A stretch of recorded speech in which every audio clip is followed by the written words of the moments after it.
G'day cocktail lovers, I hope you've been keeping well. Hope you're ready for another cocktail. This is going live on Christmas Day, although of course it's going on the internet, so I have no idea when you may or may not be watching this. Maybe you're watching it around Christmas 2020 when I made it. Hey, maybe you found it a year or many years later. The internet is very strange like that.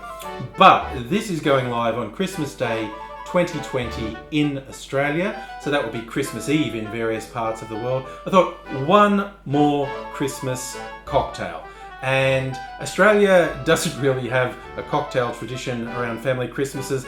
Again, if you grow up in like white Australia, certainly my generation and older were always trying to emulate England. That was regarded as our heritage. And so as a result, in a very hot summer, people would cook ridiculous hot meals. My mum, bless her, would make 4 different sorts of roast meat and half a dozen sorts of roast vegetables and sauces and gravies and whatnot. Spend all day in a sweltering kitchen. Because I'm from a big family.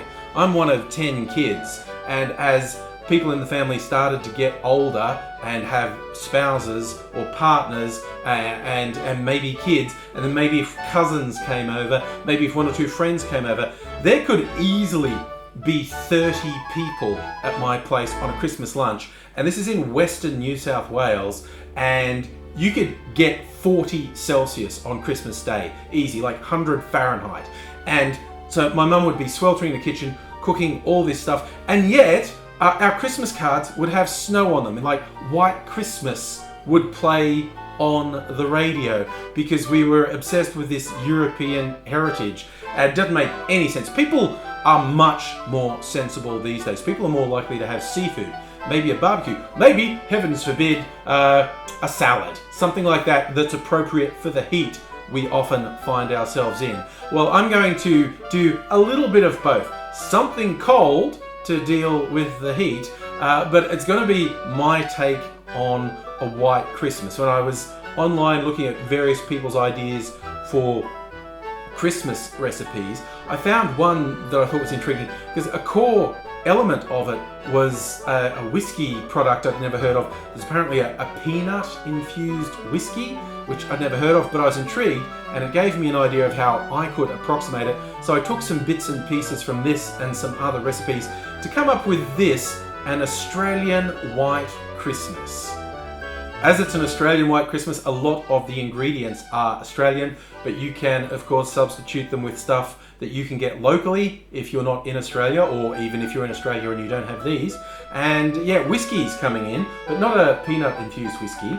This is from a local distillery, Starwood, and this is a limited edition they call Dolce, which is Italian for sweet, because it's matured in sweet wine casks, which actually gives it a slightly sweet profile. Very nice. It's slightly higher proof than average. It's 48% alcohol.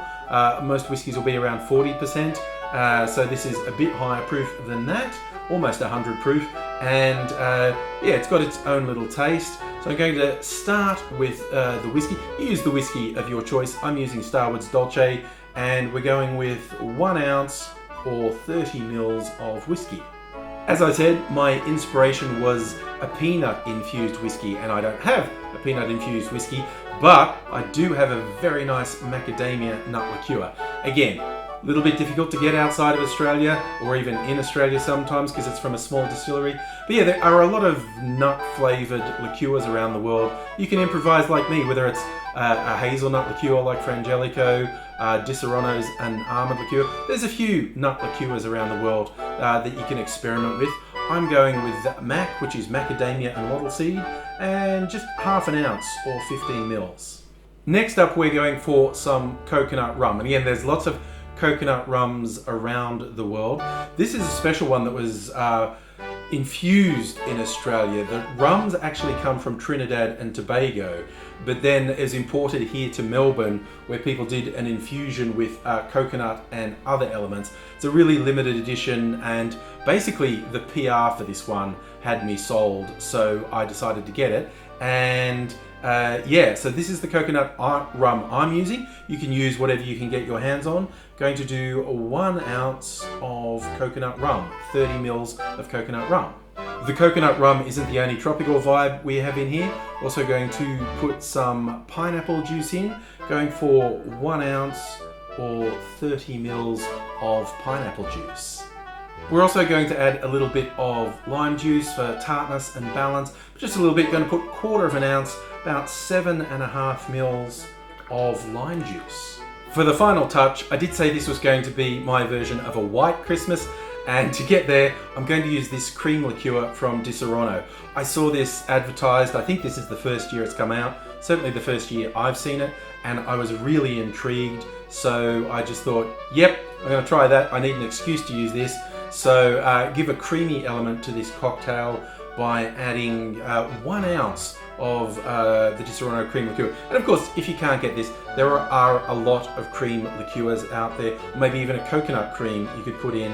It would make it a very different drink. But hey, what's life without a bit of experimentation? So I'm going to put 1 ounce or 30 mils of the Di Serono cream liqueur in. We add ice to our shaker, put it together, bang it in hard. And now you want to shake this really hard, because any cream element mixing with a citrus element is going to curdle. It's going to separate, and so to get it a nice consistency, you're going to shake it really hard. So I'm going to give this quite a workout for about 15 to 20 seconds.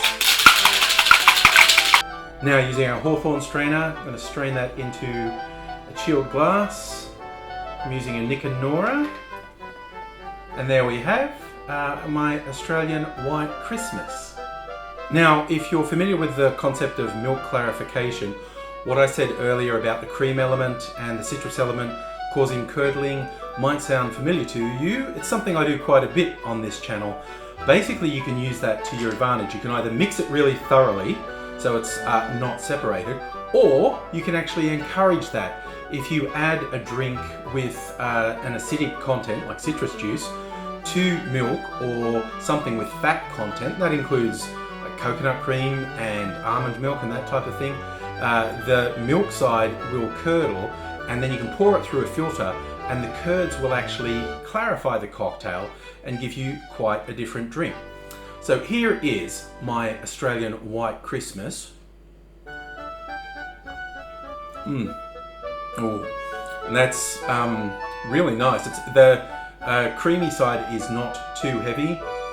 Still got the scotch coming through, and you've got those nutty flavors from both the almond Di Serono and the macadamia mac. You've got the coconut rum coming through. There's basically a lot going on in here. And in case you didn't get the hints, I did actually do a clarified version, and you can see the difference it makes.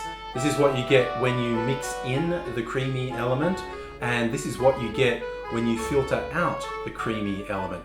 A really light coloured, very clear drink. Bearing in mind, besides the cream liqueur, this had rum and scotch, well not scotch, an Australian whiskey in it, which was, you know, very brown, and it's come out like this. And in terms of taste,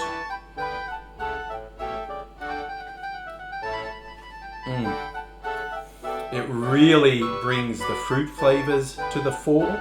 Yeah, this is one of those ones where the alcohol can sneak up on you.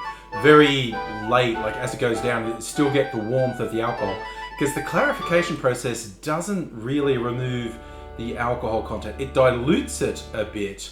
Well, not in this case, because I kept the cream in it. But if you are making a drink that doesn't have milk or cream in it, but use milk to clarify it, it does add whey to the drink.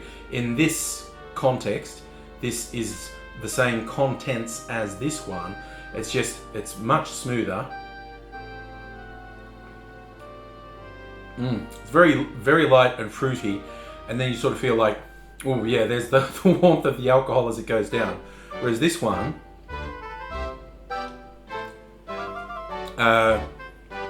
really retains the creamy taste, and the alcohol taste is much sharper, is much more upfront. When you clarify it, it doesn't happen all the time, but it's very common for the clarification to make the alcohol taste take a back seat, and it often brings forward some other flavors. In this case, the pineapple and lime are much more noticeable in the clarified drink than they are in the base drink. But it's a good exploration either way. Like I said, it was for a white Christmas, and I'm not sure if we can get any metaphors about what's happened with the clarified one. We've got a clarified Christmas, but yeah, I think that's probably it for my seasonal drinks. Or what am I saying? New Year's Eve next week. I've got to come up with some good suggestions to really set New Year's Eve off with a bang, I think.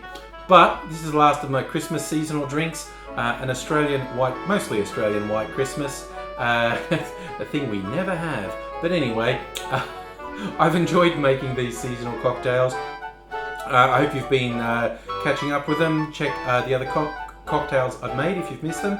And hey, if you're not already subscribed to the channel, it'd be great if you did. Click the notification bell so you do get the notifications when I upload, because there's plenty more to come, and it'd be great if you were along for the ride. So I hope that maybe some of my Christmas cocktails have helped you during the season, and we can look forward to something for New Year's Eve as well. Either way, if you don't celebrate New Year's Eve or Christmas or whatever, I hope you're just looking after yourself, look after the people around you. Hope to see you again soon. Until then, cheers.